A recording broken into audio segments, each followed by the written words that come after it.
So here you go, guys, on YouTube. Here's a video today with myself, Shiels, down here at Trafford Golf Centre, with Ian Wright, who has come to me for 2 lessons now, complaining of a massive slice.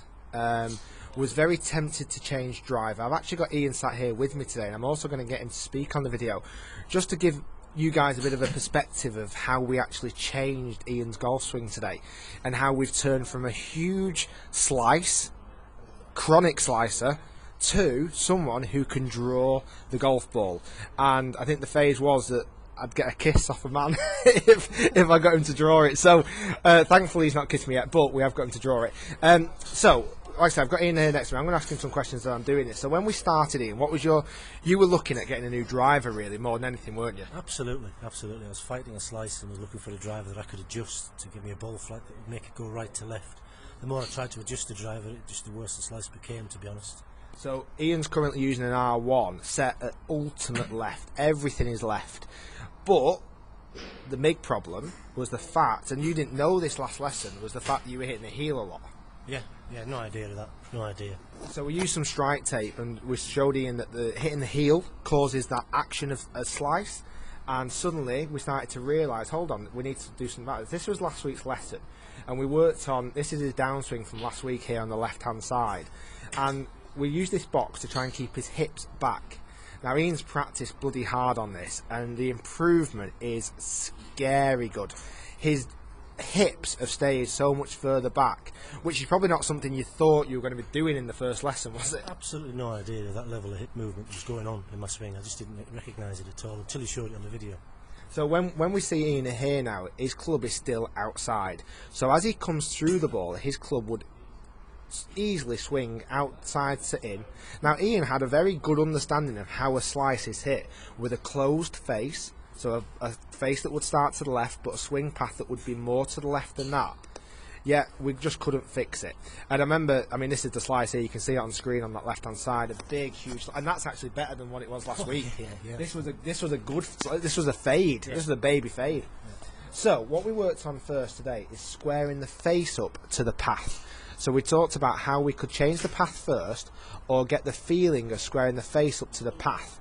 And we gave a couple of drills to get the face squaring up to the path first. This is on the left hand side here. I don't know where we're in that fact. Let me just bring in the first one again.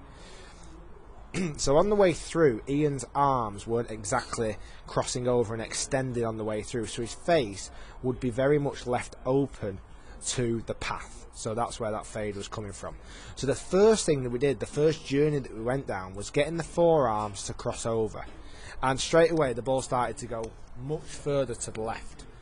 So what was really good about that is that we could see that the difference between face and path had massively improved. Massively improved. Then brings us to this on the right hand side. So this is after now. This is after on the right hand side. So we went, like I say, from that big slice golf swing, outside golf swing, and what I said to Ian is, feel like now you're sending the ball further to the right, so the feeling of swinging it out there. And if you just watch this back downswing now, and he could not believe the shot. Oops, just jumped there. So he got to the top, brought the club behind him so much better. I mean, that is just amazing. That is such a good position. And Ian said he struggled to get on the inside in the past. Hits it smack bang from the inside. And what shot did you hit? It was a draw. Throw me a kiss. It was a perfect draw, and it's either going to be a kiss or a bottle of champagne that I get, I think. So it was an awesome improvement, and Ian is, like I say, he's sat here with me, and he's still kind of in shock, because after that we just hit draw after draw after draw, and even if it wasn't a draw, it had draw credentials, so it was either a little push or it was a little bit too much overturn, but every time his path was from the inside so much better. So guys, thanks very much for watching. Hope you've enjoyed the video. Please do, like say, I want to reward and congratulate Ian for the work he's done as well, but he's just done awesome today. Playing off, what was your handicap again, Ian? 11, hopefully coming down to single figures this year, and after swinging it like that, I can definitely see him do that. And it just proves that the equipment doesn't fix. What if we just put your driver back to? Neutral, everything neutral, completely neutral. So we just did everything back to neutral with his driver to get him hitting the ball now perfectly straight with a little draw. Guys, thanks so much for watching. If you've enjoyed the video and like the kind of commentary interaction, this is the first time I've ever done this, give it a thumbs up.